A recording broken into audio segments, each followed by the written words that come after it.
kimdirlar mani ustimdan kulayotgandir, kimdirlar rahm qilayotgandir, kimdirlar hidoyatga qaytayotganimdan xursand bo'layotgandir.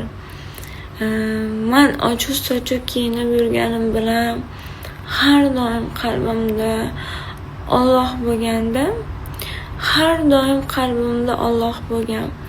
Har doim sadaqamni berganman. Har doim Alloh bilan suhbatlashganman. Yomon kunimda, yaxshi kunimda.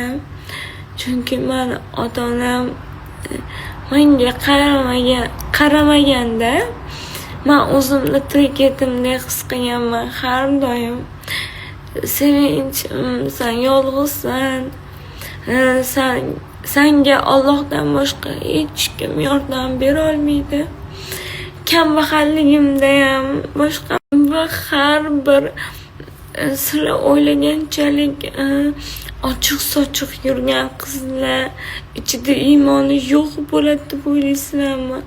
Hammasini ichida iymoni bo'ladi. Hammasini ichida bir kunmas, bir kunman o'laman, bir kunmas, bir kunman qabrga tushaman degan narsa bo'ladi. Men sizlar uni jalab deylar. Men sizlar uni yomon inson deb hisoblaylar. Lekin ichidan o'sha inson, o'sha ayol tavba qilishga harakat qiladi. Qaniydi men ham hijobda yursam, qaniydi men ham Qur'on o'qisam deb Allohga ming qatla shukr. Qur'onimni bilaman, namoz o'qishni bilaman, hamma narsani bilaman.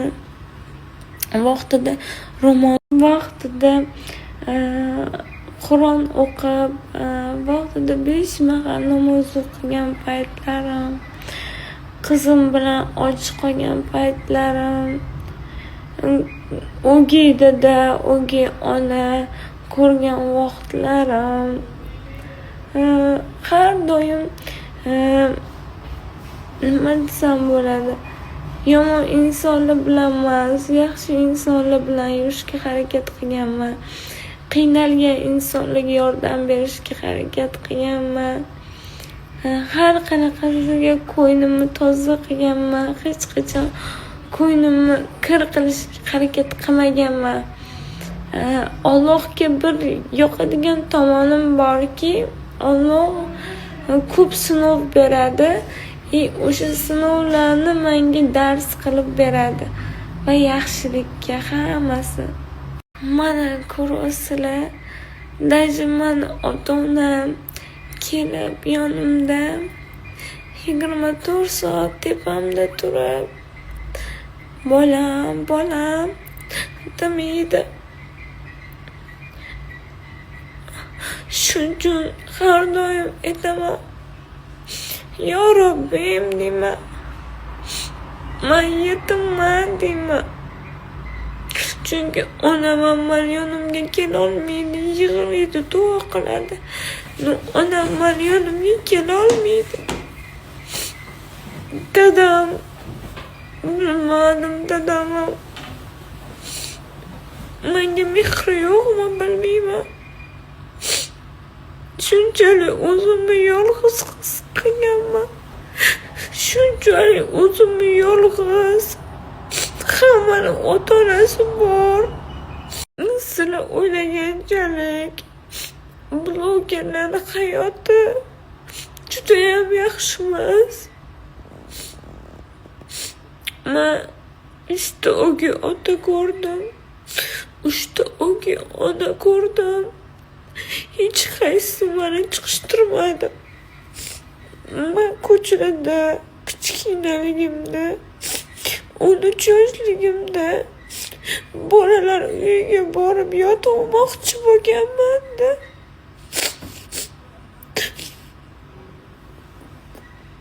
O'zbekistonga kelganman. Dadam meni katta qilmaganligi uchun dadam menga mehri yo'q bo'lgan. Misol uchun ichimdan o'tganlarni Alloh biladi-da.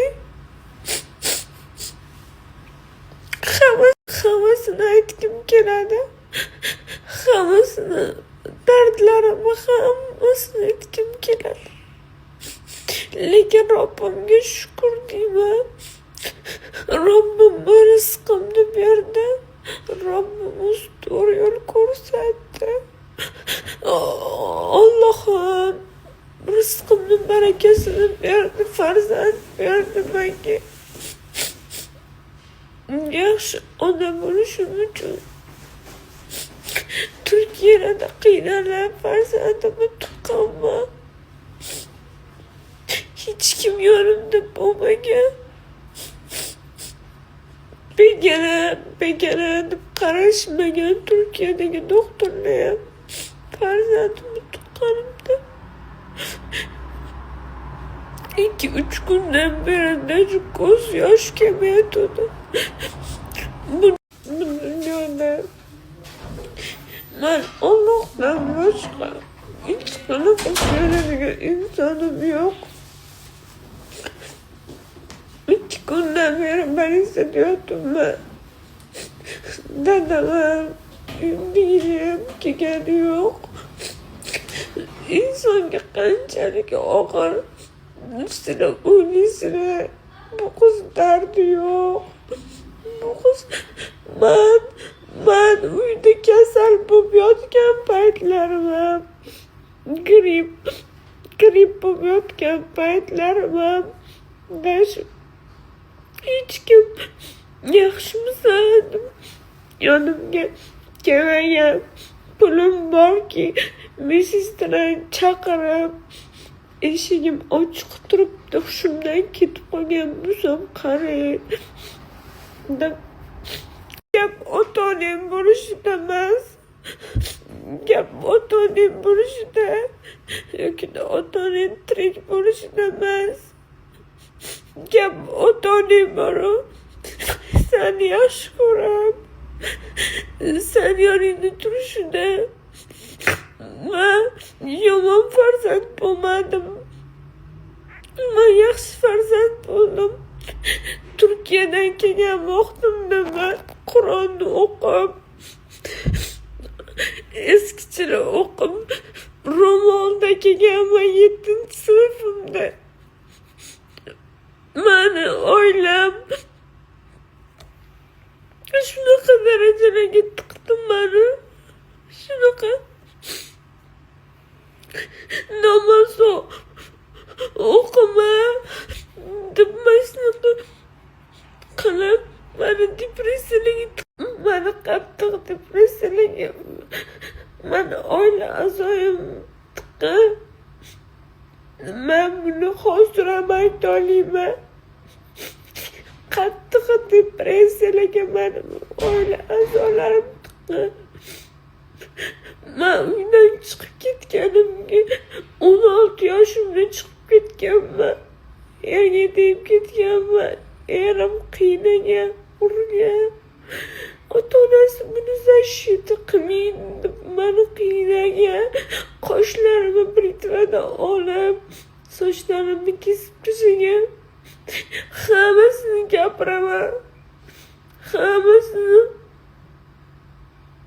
Sizlar o'ylaysizlar, ustu sevinch oddiy hayotdan jotki bo'lib, amlin orqasidan deb o'ylaysizlar-yu. Alloh hammaga bor. Hamma meni orqamdan qilayotgan g'iybatlarga, PR ishlamoqchi bo'lgan odamlarga hammasini Allohga soldim. Men hech kimga yomonlik qilmaganman.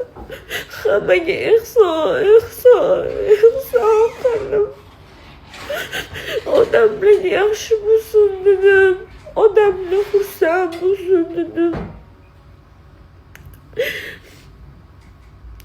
Lekin men hayronman.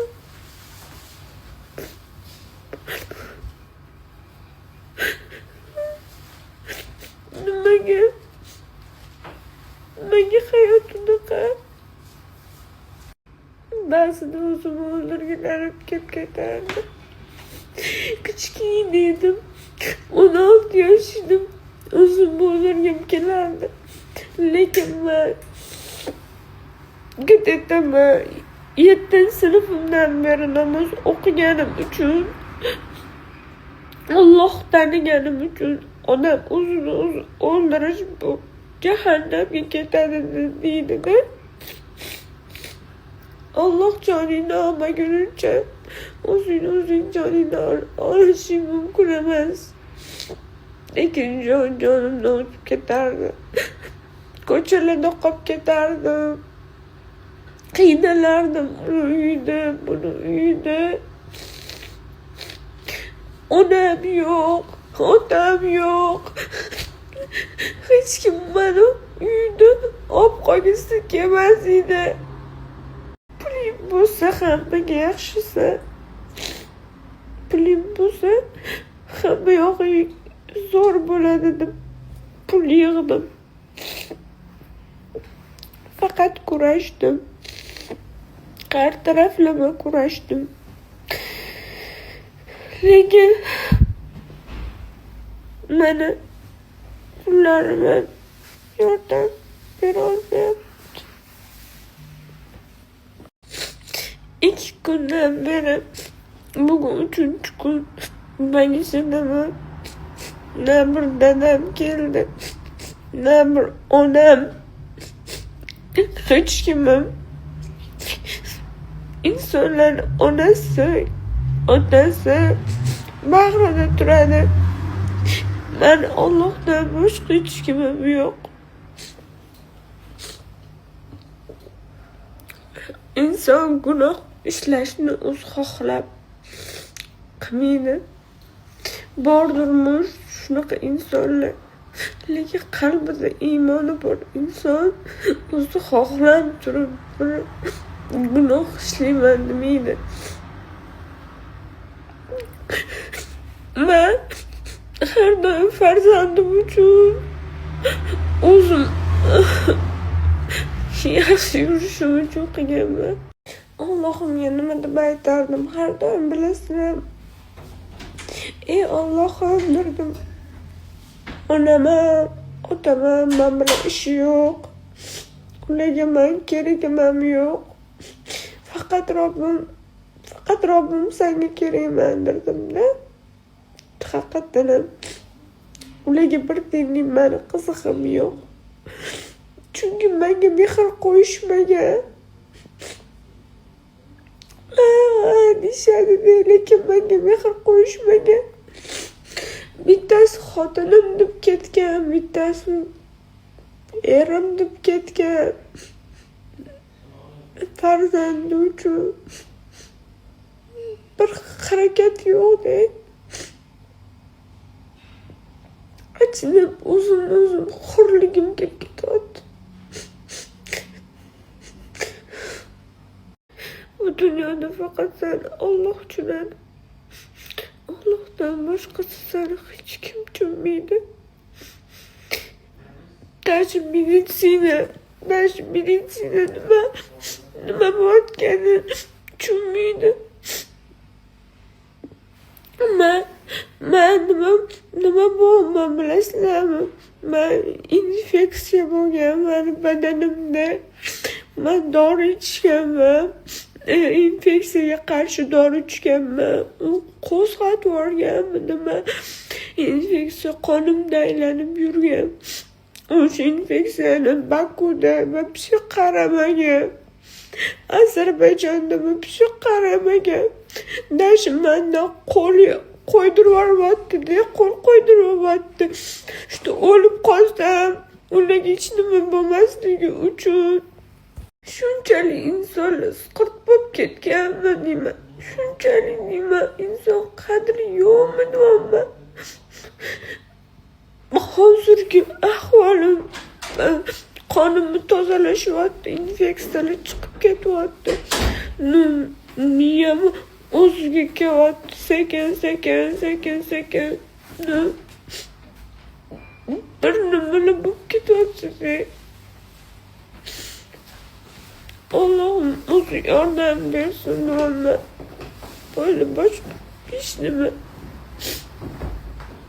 O'zimga hech kimga keragim yo'q. Nimaga bloger bo'lganman? İnsanlardan e'tibor xohlash uchun bloger bo'lganman.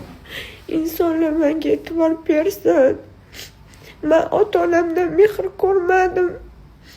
İnsanlar menga mehribon bo'lsin. Men shu ota-onamdan ko'rmagan mehr muhabbatni Instagramdagilardan olay. O'shalar menga e'tibor bersin degan maqsadda bloger bo'lganman. Bo'ldi. Boshqa narsa emas.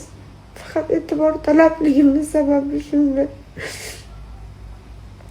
Ota-onamdan ko'rmagan mehrni o'sha Instagramda ko'rishga harakat qilganman. Menimcha bilmadim. Qolganlarni qanaqa menda shunaqa bo'lgan. Shuncha yig'ladim. Yana yig'lagim kelyapti.